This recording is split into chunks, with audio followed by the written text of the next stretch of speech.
Welcome to Taking the Higher Road, a special show dedicated to the trucking industry, specifically at the confluence of recruiting, retention, and compliance. In the fourth year as the host of this show, I bring over 2 decades of industry experience, both on the carrier side as well as the vendor side.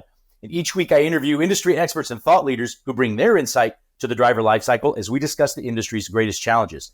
I always appreciate your feedback, good or bad. Don't forget to rate and review Taking the Higher Road on your preferred platform. I'd also like to thank and highlight the show's valuable sponsors. Their dedication and commitment to the industry is greatly appreciated. This week, I'm honored to be joined by a great industry friend and safety leader who truly knows the meaning of serving, as he spent over 34 years at his current company, in addition to his ongoing role as mayor of the City of Claremont, North Carolina. Shawn Brown, VP of Safety at Cargo Transporters. Mr. Mayor, great to have you on Taking the High Road. Thank you for joining me. Thank you, Jeremy. And I'm only 48 years old. So I know, isn't that crazy? I've mentioned you've been with Cargo Transporters for over 30 years. I'd love to hear your story. What got you into the industry? And more importantly, what's kept you here for so long? I'll ask you, to share a bit about Cargo Transporters, who's always been active and engaged in the industry we serve. I'd love to hear what it is about safety that keeps you motivated. And then perhaps we could talk a little bit about our joint time serving on ATRI's Research Advisory Committee. That was a great experience. Yes. And then perhaps you can share a bit about your mayorship. That's certainly unique and likely brings an interesting dynamic to leadership that's probably transferable, between trucking and running a small town. And then lastly, we'll answer a question from a listener during our deeper dive segment. Does that work for you? Sounds good to me. All right. Well, as you probably know, the custom is I generally start off with a book recommendation that you might have for the audience. Is there anything recent that you've read or something that was impactful to you that you'd like to share? And I'm going to throw you a curve on that one. I've got to admit, I'm not a huge book reader. However, I'm a huge news junkie. I read every day. It's news. News and current events is my jam. So anything of that nature, I'm into. Any particular site or like Transport Topics comes every week. I'm sure that's something that you thumb through. Any other, FreightWaves has a great content daily on a daily basis. Yep. Anything like that and that's just trucking, obviously. I'm talking anything in general. Exactly. All of the above in trucking, and then anything you could probably think of from the outside world news and U.S. news, economy. I'm not the smartest out there by any means, but I try to get as much info as I can to at least be able to seem like I am. Well, the glasses help, right? I know it does. I know. As I always say, it gives the illusion of intelligence. And the hair. Then, by the way, yeah, exactly. Well, and then have some books behind you. That also kind of gives that illusion. True. Exactly. Let's go back, to the very beginning. And I'm not saying so far back like when the Earth was a molten mass, but I'm just saying like more recent history. Who is Shawn Brown? Where was Shawn Brown? Where did his path lead, and how did his path lead to Cargo Transporters? Well, literally, I've grown up around the company. My granddad was one of the founders, Jack Brown, along with members of the Forrest Pope family, started what was a garage and truck rental and leasing business back in the 60s, the mid-60s. And so I've literally grown up around this company and all the iterations of it over the years, all my life. I can remember coming to work with my dad and granddad back, in the 80s when I was a single digit, 9, 10-year-old. And I've been working here since I was, say, 12, doing things around. I've done everything here from mowing the yard, cleaning toilets, cleaning the shop, washing trucks. That's what I did when I was a kid. And then as I got older and was able to move into operations, I started out working at night. Worked a 12-hour shift at night doing what was the beginning of our night operations staff. And that was in the mid-90s.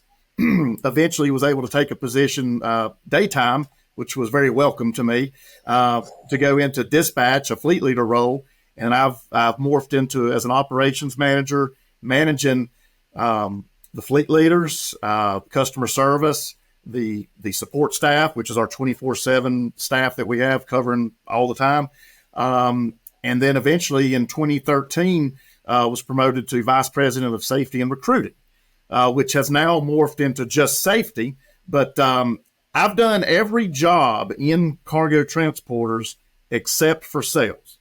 and I have no desire for that. Well, first of all, there are always seems there's commonality. There's two ways that people get into the industry. It's either there's family, and that's sort of the natural path and an interest, and then there's the stumbled into it and realized how great it was if you just gave it a chance. Yep, and so I'm the family side.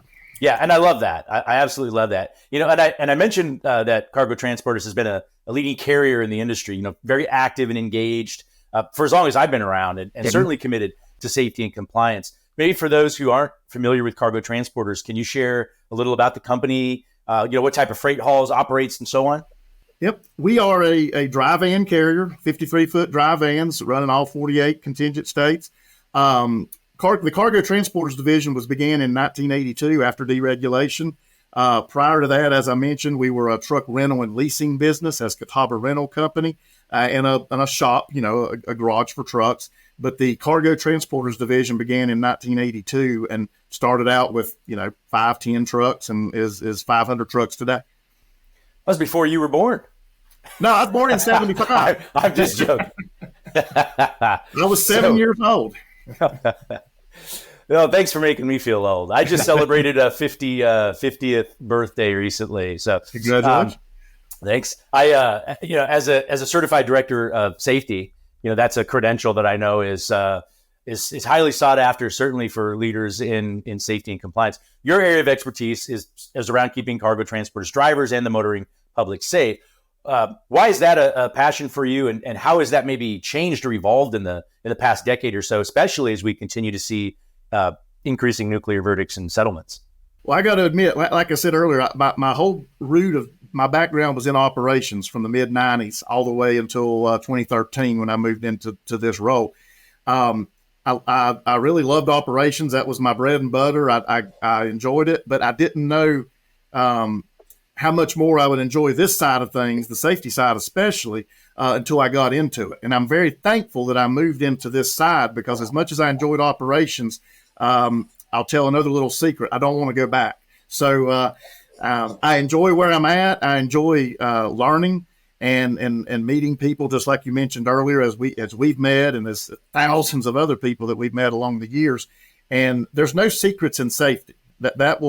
You'll hear many people say that. There's no secrets in safety. We want our drivers safe. We want the motoring public safe. And that doesn't come easy, and that doesn't come naturally. We have to work on it. Being a certified director of safety through NAPME is a great certification. I would recommend it to anyone in the industry. Not only am I certified, but our whole staff, my 3 other staff members in the safety department, are also CDS. So my whole staff, all 4 of us, are certified directors of safety. So we're proud of that. That by no means makes us experts. We're learning every day, but it's a good base knowledge and a good route to begin your exploration of that. Yeah, and I think it tells the story that you are committed to safety and compliance. And that's one of the things you talked about, how everyone is aligned in the industry in terms of wanting to keep the motoring public and their drivers safe. And that is unique, I think, because at the end of the day, you're competing with so many of these other companies, yet at the same time, the industry is special that when we go to events, different, especially safety and compliance related events, everyone there, although they are probably, in other scenarios might be staring daggers at each other, they're actually coming together to help, because at the end of the day, we all want the same thing. We all want our drivers to come home safely, and we want everyone to be able to go home and live a prosperous life. Correct. And like I said, there's no animosity. There's no secrets. I truly believe there's no secrets in safety. We share everything. We all need drivers. We all want drivers. We all need freight. And we're all going to get it in our own individual ways. But when it comes to safety, that's like the Switzerland of the trucking industry. Excellent point. I think if you're not going to coin that or trademark that, I might. I think that's a good one. You and I both served a couple stints on ATRI's Research Advisory Committee. I really enjoyed that experience. You actually were the chairman of the group our second term. Can you share about your experience on the RAC and your thoughts on the value of the work ATRI does for the industry? I absolutely loved the 4 years that I spent on there. The first 2 years as a member, just like you, and then the last 2 years I was the chairman. that was one of the greatest industry experiences I've ever had. The people we met, the people I still maintain contact with, and the ones that will serve it in the future. It amazed me to sit around those tables. Folks like you, the folks from academia, state government, industry, everybody coming together. For one, I realized how much I need to learn, and I took a lot away. And as I told Rebecca Brewster, I think I took away more from the RAC than maybe what I got from it in some ways. But I'm not saying that in a negative way. I'm just saying I got a lot from it in a positive way. Gave a lot as well, just like you and everyone else. We love those discussions. There is no other organization like that in our industry that is truly independent, working for the good of the industry in a very neutral and wide encompassing way as far as the people in the room. Yeah, totally agree. What a great experience. And I encourage anybody who hasn't had the luxury privilege to participate to put your name in the ring and see if you can get selected in an upcoming term. It's a great experience. Exactly. And I'm curious. I hated to come off of it, but of course we had to because it's limited. But I told some of the folks from there I was just going to go online and put my name back in the hat again, see if we can get back on. Right. Put a mustache, right? Yeah. Get a toupee or something, right? Was there any particular initiatives that actually researched and reported on that you were maybe most proud of or excited about by chance? Anything that you were involved with? Yeah, I mean, every year, as you know, we all bring recommended topics to the table, and the group talks about 20 or 30 of them, however it is. And we have to hard job of narrowing it down to about 5 or 6. All 4 years that I was a part of it, I brought topics, and none of them ever made it to the final 5, the top 5 to actually get researched. But my final year, I brought to the group the predatory towing study proposal. And I finally got one through. So, and I really believed in that. That was something we had dealt with here as far as some instances that we recognize that as an industry, we're being abused as a trucking industry. And I brought that on behalf of our company, of course. And I'm glad that our group took it up because when I said it in the room, other people's like, yeah, we're dealing with that too. We've got this. So I'm pretty proud of the predatory towing as far as bringing that to the group and the group supporting the idea to actually research it, which came out recently, a few weeks ago. Yeah, good point. Late 2023. I'll share it in the notes so anybody can access that online because that report, is a recent one. So yeah, that's a cool thing to be to contribute to. Now, okay. I do want to switch gears a little bit here, Mr. Mayor.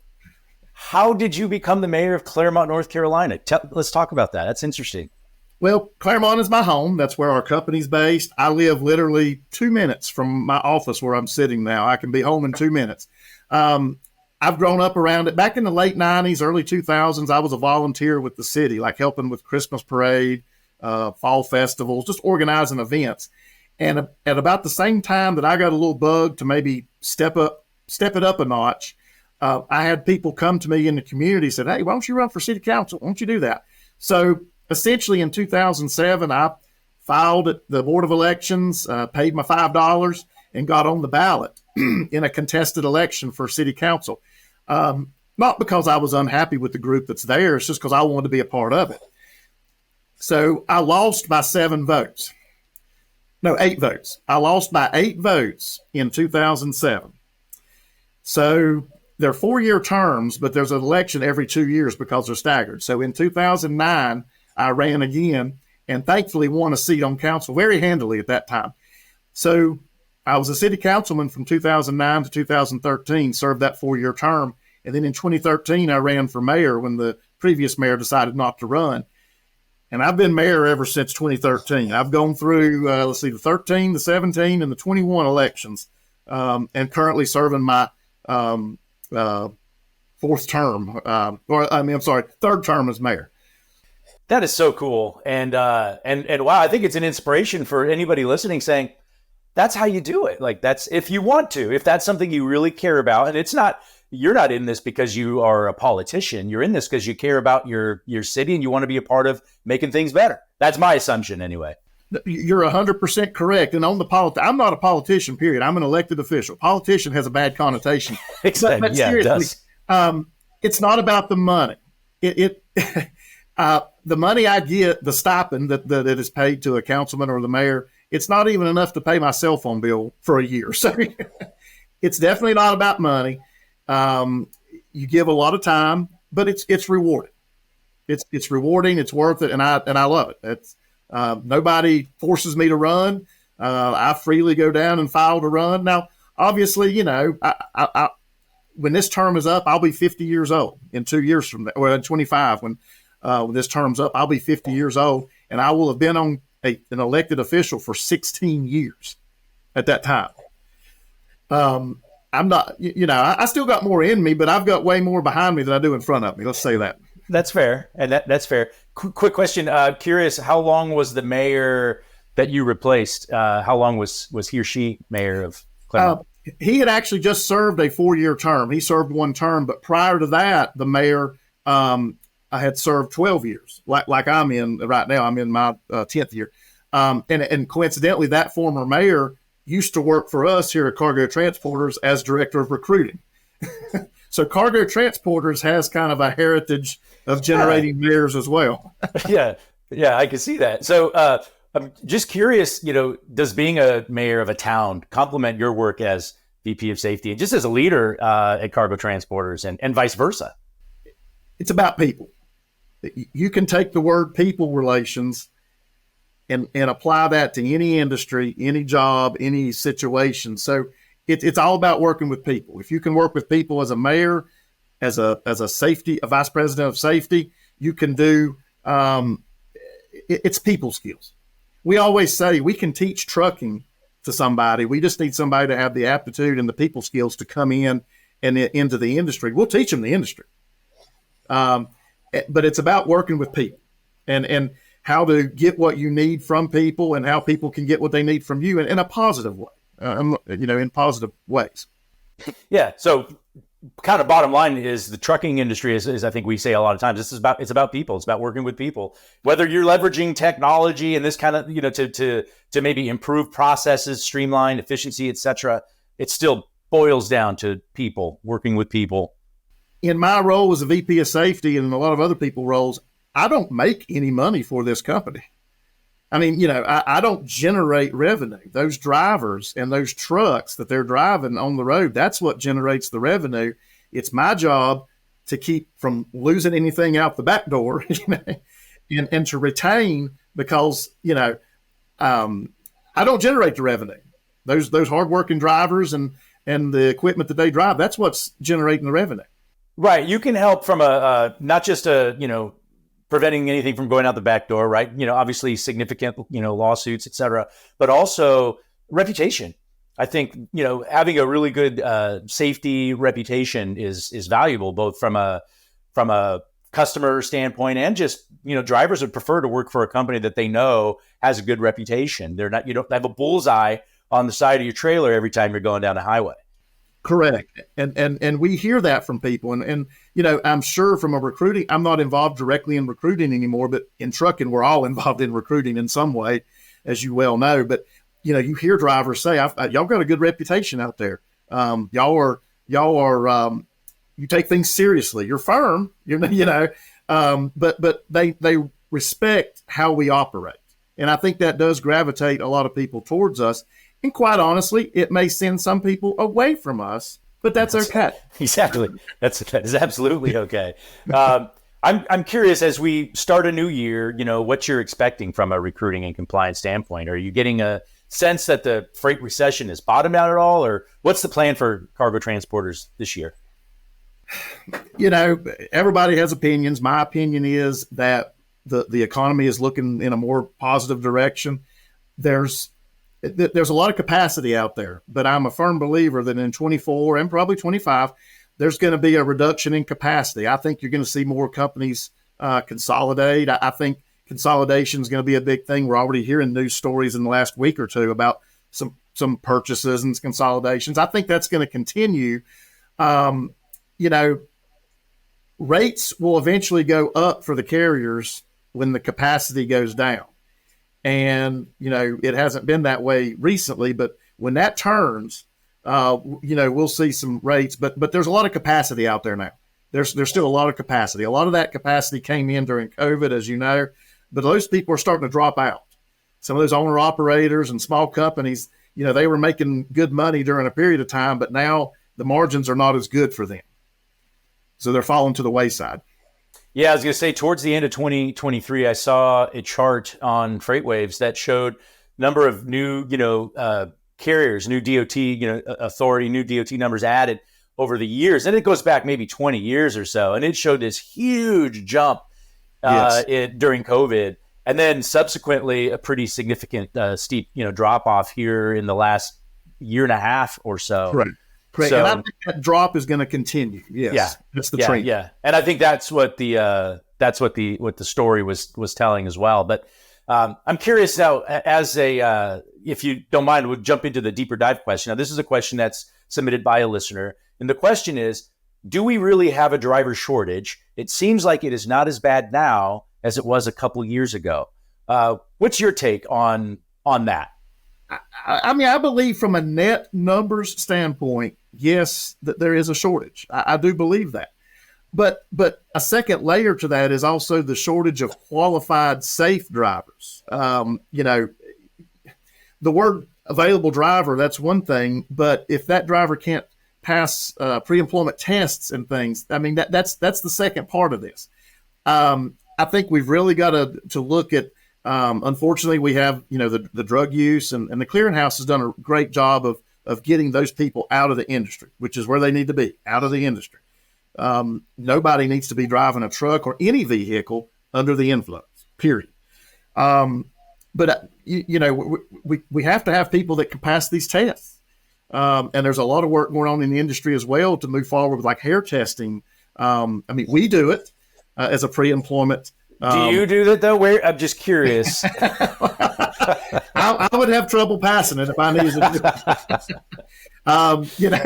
But it's something that we do. And in all seriousness, it's the numbers are out there. There's studies out there. You see the numbers that are caught on the hair studies or on the hair test that we don't employ, and other companies don't employ that, especially working with the Alliance.